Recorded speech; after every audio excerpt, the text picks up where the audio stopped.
Assalomu alaykum qadrli do'stlar. Mana xudo xolasa ishimizni ham tugatib oldik. Tunukalarni yopib oldik. Chiroyli holatda. Ikki taraf frontonlarni chiroyli qilib yopib berdik akamizga. Old tarafi bitkizib oldik xudo xolasa chiroyli qilib.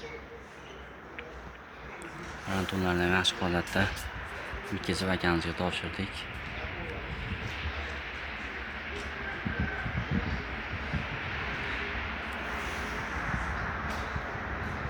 Bu tarafimiz ham mana xudo xolasa bu yoqda ham bitkizib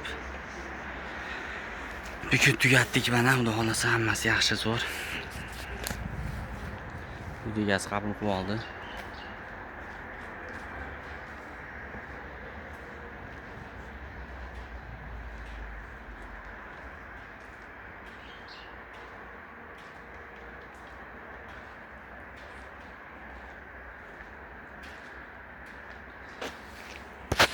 Bu tarafda mana chiqish joyi bo'ladi. Shu yerda balkon qilamiz. Xudo xolasa akamizga yashaydigan xona tayyor qilib beramiz. Past qismida ham, tepa qismida ham bemalol yashaveradi, boloxonali bo'lib bo'ldi. Bunaqamizdan ikkita qurildi xudo xolasa mana. Ikkalasi ham bir xil.